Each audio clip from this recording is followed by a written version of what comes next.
Here's something fresh off the press. It was just posted 2 minutes ago by Fox 5. A ex-officer seen choking former NFL player Desmond Marrow pleads guilty. I'm surprised he pleaded guilty, even though it's on tape. You know, they always say they didn't do it.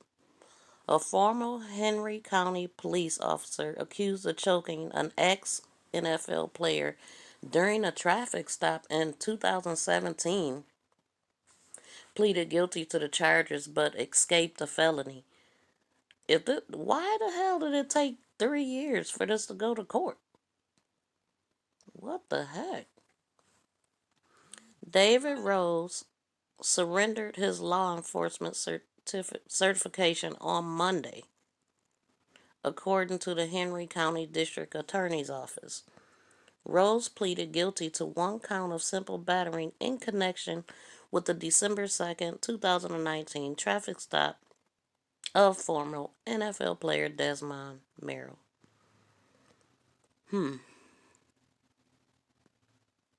That's him? Wow. As part of the plea deal, Rose was sentenced to serve 12 months on probation, ordered to complete an anger management class, perform 40 hours of community service, and have no contact with Marrow. Isn't that nice? So pretty much a slap on the wrist. Not even in the face, just a little slap on the wrist. And I guess he lost his certification, but a lot of times they can go somewhere else and get another job. So he don't have a felony, so I don't see what's stopping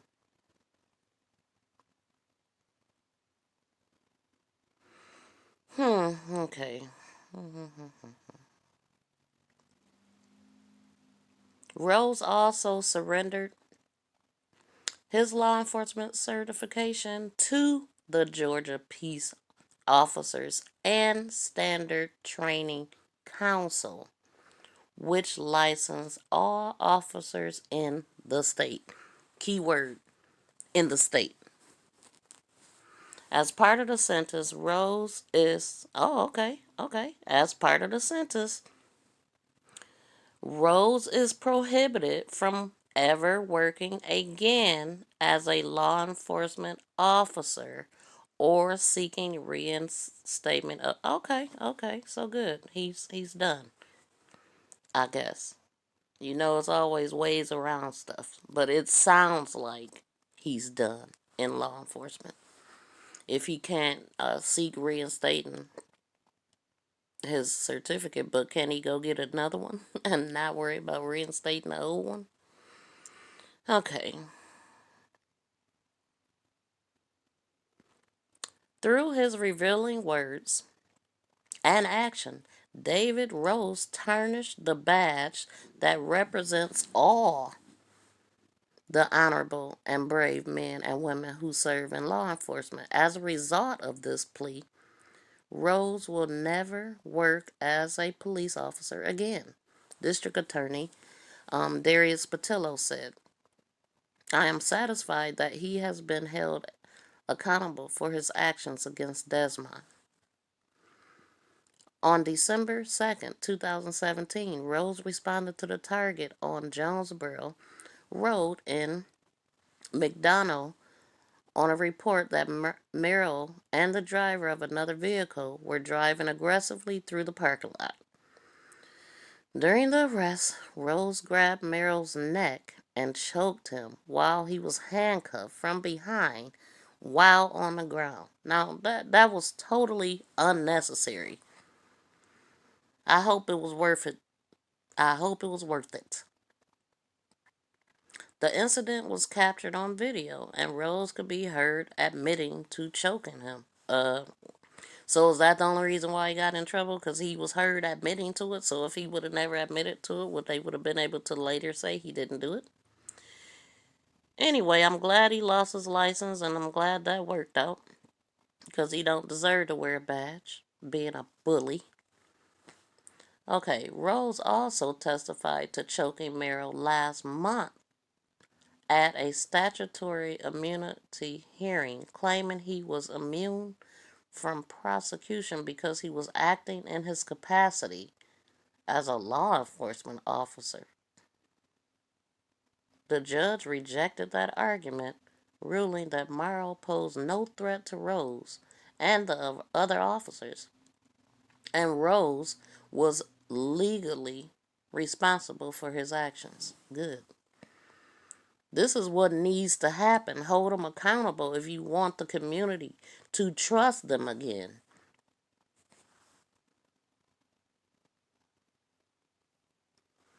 I mean, if you could go out and do anything you want, why not do it? Especially if you lack integrity, respect, and humanity for others. Okay, this plea reflects the edit edit that no one is above the law, not even police officers, Patillo said.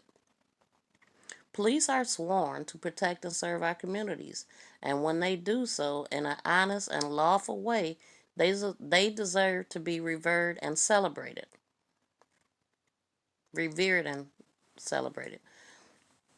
It is equally necessary that we send the message that we will not tolerate illegal actions committed by law enforcement officers. Okay, about time, especially at a time like this. A Henry County grand jury indicted Rose last year with 2 counts of violation of oath by his public officer and 1 count of simple battery, false official writings, and making a false statement. I swear, man, this is like typical. This is typical, man. And they need to start making them all pay for it because anybody else, we got to follow the rules at our job. Everybody should have to. Okay? As part of the negotiated plea, the felony charges were dismissed. Nothing should have been dismissed or negotiated. Rose served as Henry County officer for about 3 years and was terminated in 2018. I'm telling you, a lot of he wasn't even on the force that long. As old as he looked, Rose served as Henry County officer for about 3 years. That's it. That's it. As I stated before, a lot of these people join the police force to be able to brutalize and kill black people. That's facts. Anyway, I'm glad his ass was terminated, and I'm glad he can no longer work for any law enforcement anywhere, or at least that's what it sounds like.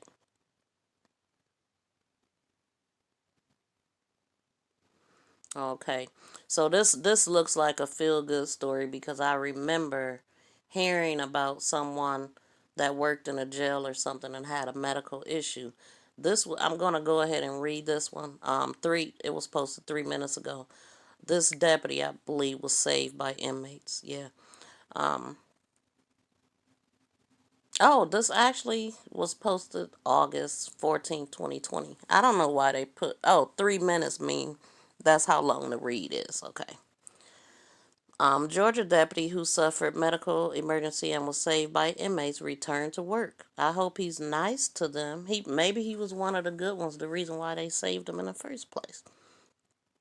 See, just because you're in a place, it don't mean you're all bad. I don't know what they did to get in there, but it doesn't mean that they lack humanity.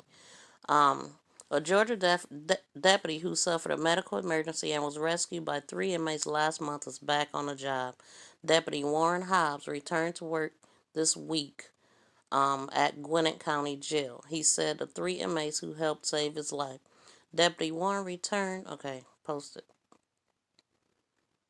Sheriff office posted on Facebook, and quickly he and what? Okay. Deputy Warren Hobbs returned to work this week at the Gwinnett County Jail. The Gwinnett County Sheriff's Office posted on Facebook. He and quickly sought out the inmates who came to his rescue, who he could thank them in person. Okay, that don't really make sense to me. Okay, job. Okay, that don't make sense to me. Okay. Fox 5 first reported that the three inmates noticed that Hobbs appeared to not be feeling well as he conducted his security procedure in the jail housing unit. Georgia inmates and say praised for saving a deputy's life.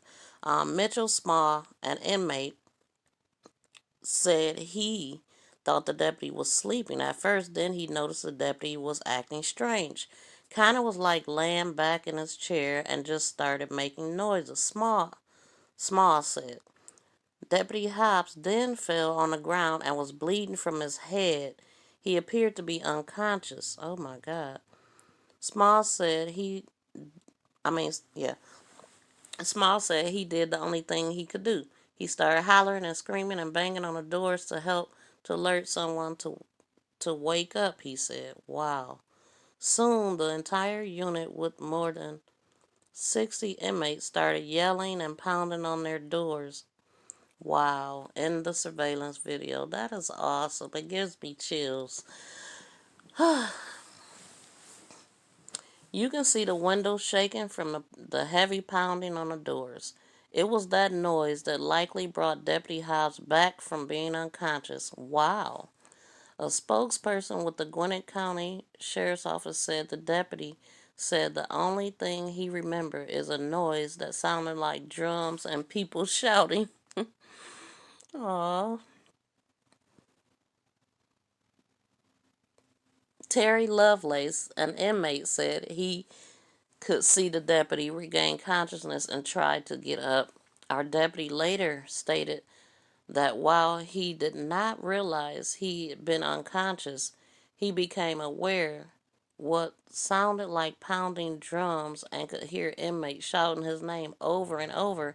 He immediately thought an inmate needed help and somehow managed to rise to his feet and press the control panel to open cell doors. Wow. Wow. Mm-mm-mm. This is a feel good story. I'm so glad the guy is okay. And I know, I give my opinion on cops and law enforcement. He's not a police that's out there. I mean, he's a CEO or whatever, but I don't know what his rank is. But I just don't like the bad ones, the ones that disrespect humanity. Um, he grabbed a hold of his desk and he was pulling himself up like this. He was sad because it didn't look good at all, but the man had fight in him to get up.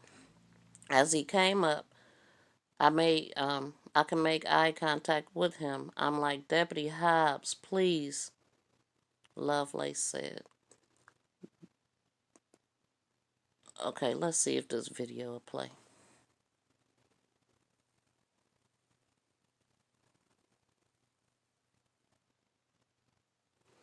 Deputy Hobbs. To help, okay. 3 Gwinnett County inmates. Yeah, it's gonna keep skipping probably. Deputy Hobbs was able to hit the button and unlock Lovelace and Walter Whitehead's room. The two ran out of their cells and downstairs into the deputy's side. Whitehead grabbed the phone and Lovelace used deputy's radio to call for help. Help arrived within seconds and took over. The inmates spend 12 hours a day with one single deputy, so they develop relationships with them. Wow. News now from Fox. Experience breaking news as it occurs. A non-stop stream of content and live events around the nation and the world. A front row seat to news happening right now. Several thousand strong. News now from Fox. Inmates jumped into action when a deputy collapsed in front of them. They later learned the deputy had suffered a cardiac incident. Fox 5's Janice Yu spoke with them about their life-saving actions. three of the inmates put it very simply. This wasn't about an inmate helping a deputy. They say it was just one person helping another who was in need of some medical help. Exactly. I've never seen someone die. I was just thinking, I think this guy's dead. Mitchell Smalls was just a few feet away from Deputy Warren Hobbs inside his cell at the Gwinnett County Jail when he knew something was wrong. Kind of was like laid back in his chair and just started. Deputy Hobbs then fell onto the ground and was bleeding from his head. He appeared to be unconscious. Small says he did the only thing he could do. That's when I just started hollering and screaming and banging on the door to try to alert everybody to wake up. Soon, the entire unit, more than 60 inmates, started yelling and pounding on their doors with so much force that you can see the windows shaking in this surveillance video. It was that noise that likely brought Deputy Hobbs back from being unconscious. He grabbed a hold of the desk and he was pulling himself up like this. I mean, it was sad. I mean, because he didn't look good at all, but yet the man had fight in him enough to get up. And as he come up, I'm sitting there hollering, and then, because I can make eye contact with him then, I'm like, Deputy Hobbs, Deputy Hobbs, Deputy Hobbs, Deputy Hobbs, please, please, Deputy Hobbs. It was then he hit the button to unlock Walter Whitehead and Terry Lovelace's room. You can see the two running downstairs and toward the deputy. Whitehead grabbed the phone, and Lovelace used the deputy's radio to call for help.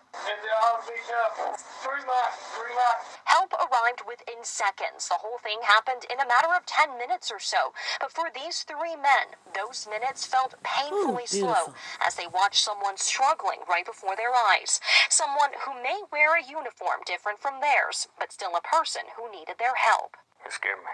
So I mean, I don't care if it was a police officer or whoever it was, you know, I'm going to do whatever I can to do to save a man. I don't want to see nobody die.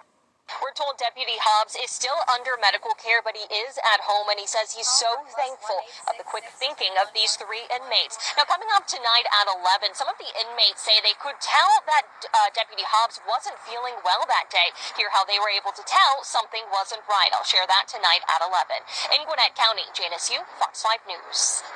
Wow, An man. incredible story, Janice. You never know when you might need somebody. You know, he could have been a bad deputy that they wished death on and wouldn't have even helped him, man. See, you never know. The very person that you may be looking down on may be the only person there to rise you up, to lift you up, to make you feel better, to help save your life. This is very good. I love hearing good stuff like this. It makes me think though, like, wow. I mean, it took all of that. It took them to actually get the radio and call them, the other people, the other officers, to be able to help respond. Like, they need a better system now. I mean, hopefully they change that, because what if that happens again? I mean, and it don't go that same way, and that person just lays there dead. Like, they should be able to look after each other somehow, you know? But that guy definitely need a life alert thing too, if he has heart issues. In this case, Lovelace and Whitehead could sense something was wrong even more when the deputy went unconscious. They say it's a relationship that looks beyond what the uniforms they're wearing and relies on a mutual respect. That was pretty good. What a great story. I love it. I wonder, how did he know to just let the two out? It was actually the black guy that alerted everybody. But I wonder, how did the deputy choose to just let two of them out, and how did he know? He must have a good relationship with those two, maybe, and he just felt comfortable letting those two out. I don't know. But anyway, I'm glad that he's okay. Thank you guys for hanging out. Please be sure to like, share, and subscribe to make this go viral. And real people, real issues. And hands up, don't shoot. We everywhere.